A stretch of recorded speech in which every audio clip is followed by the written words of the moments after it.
Hi, welcome back to the channel and my review for Mickey 17. So this is the brand new Bong Joon-Ho movie starring Robert Pattinson. I would say this is probably the first film of the year that I've been actively excited about going out to see. Feels like it's been a pretty slow start to the year in terms of new releases. A couple of surprises in there, but this is the first movie I had to go and see on release. Mainly because of the name that's attached to it. You know, Bong Joon-Ho, of course, 5 years ago did Parasite, which I thought was absolutely outstanding.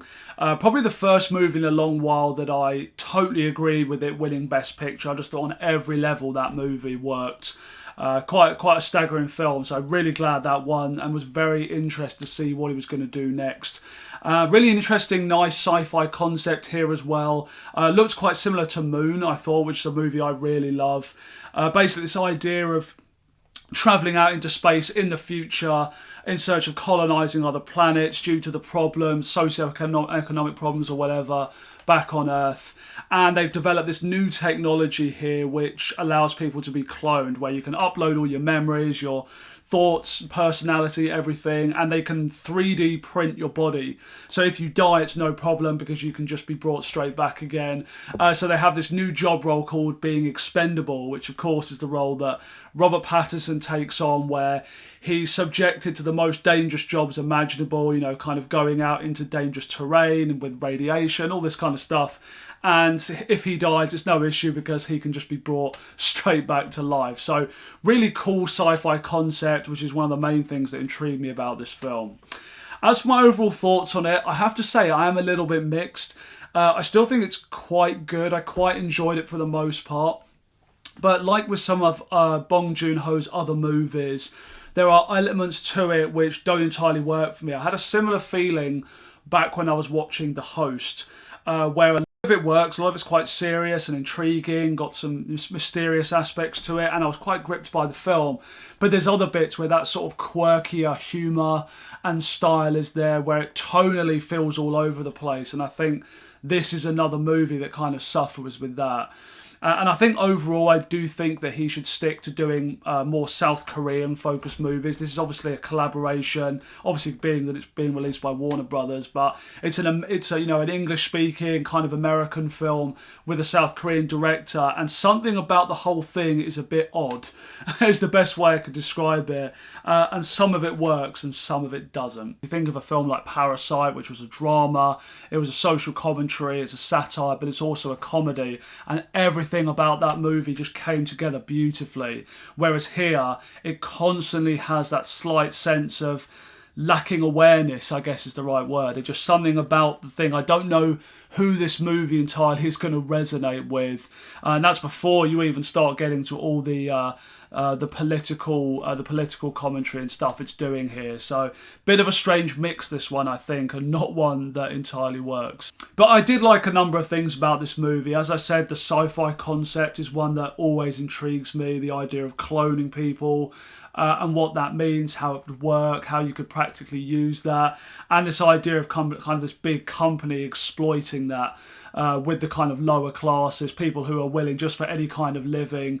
Technically it's fine because you're just being cloned, you're brought back, but what does it do to a person's psyche going through the motions of dying in dangerous situations daily, even if technically, yes, you can be brought back as you were before. So there is some interesting ideas around that whole concept that I haven't seen before, and that stuff really does interest me. I just wish in the second half they'd kind of continue to delve deeper into that. This movie wasn't so much full sci-fi as it was more of the political side of things in the second half. So wish they'd gone a little bit further with it, but I do like the concept in theory.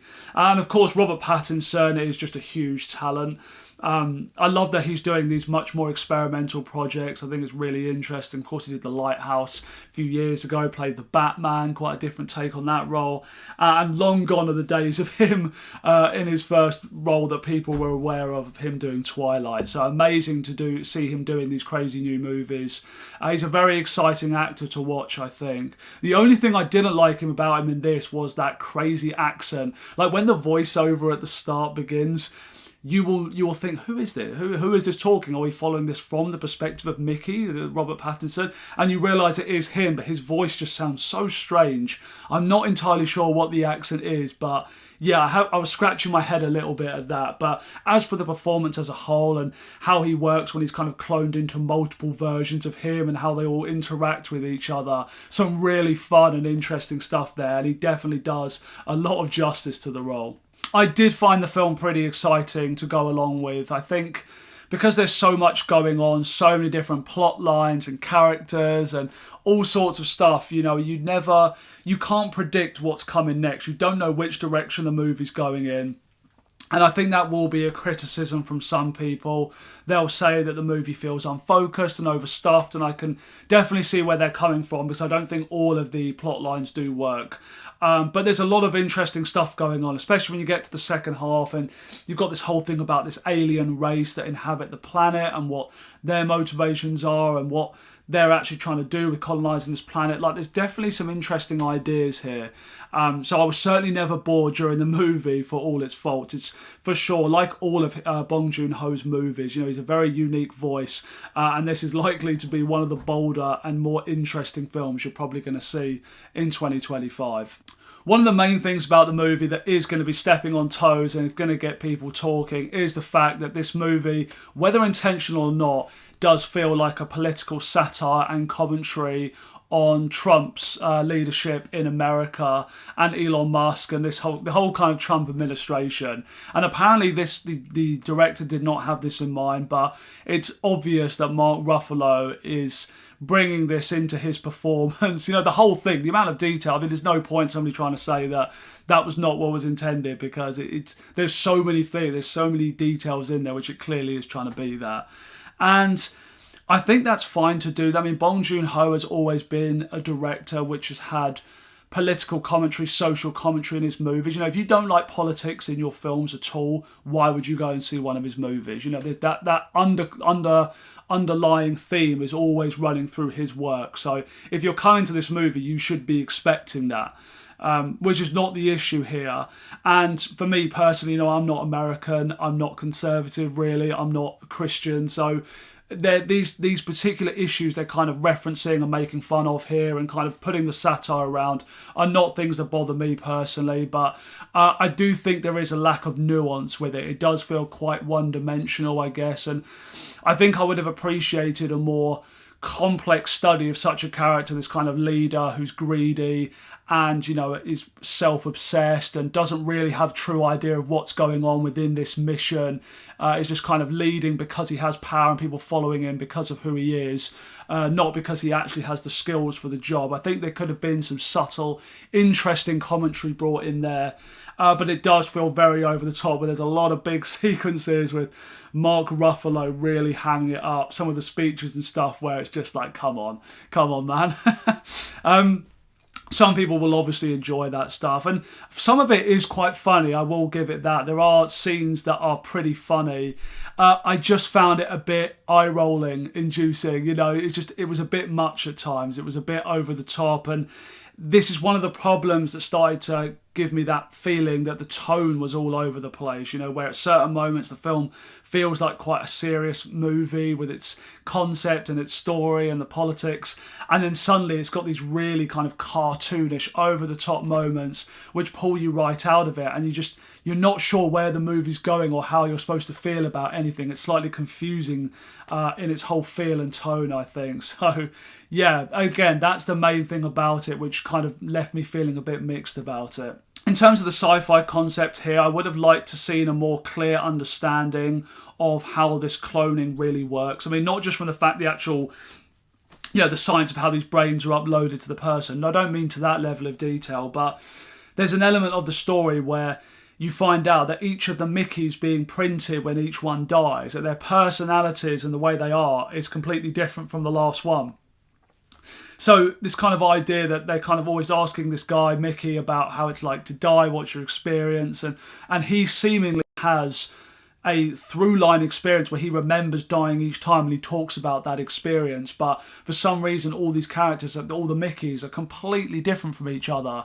But surely if your body's being reprinted and you're having the exact same personality and memories up to that point in time, or within a week or whatever it is, if you always have that, why would you be a completely different person? And the movie never really explains that. It kind of feels like it's just done to add more kind of comic effect and jokiness and just more interest to the situation. But when you're doing a sci-fi concept like this one that is kind of complex and requires a little bit more thought, it just felt like it was lacking in too much detail. While I found it slightly distracting, I guess. So I would have liked a little bit more clarity behind all of the ideas they were bringing in here with that.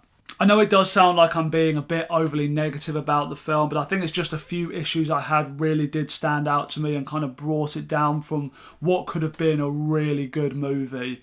There is some issues here with this one, but it's certainly interesting, certainly unique, and I definitely think it's worth seeing for you. If, as I say, you're a fan of this director, you know, if you don't like his films, you don't like political commentary and kind of weird, unusual, strangely structured movies like he tends to do, this probably won't be for you. But if you're at all curious about it, definitely still check this one out. I'm a little bit torn on my rating right now between 3 and 3.5. I think I'm going to give it the benefit of the doubt and give it a 3.5 out of 5 because I was interested by the movie and I would be intrigued to rewatch it again at some point, but could go up or down again on rewatch, I'm sure. But anyway, guys, please do let me know down in the comments what you think of Mickey 17. If you've seen the movie yet, let me know all your thoughts down below. So thanks so much for watching this video. Do really appreciate it as always. Do take care and I'll see you soon.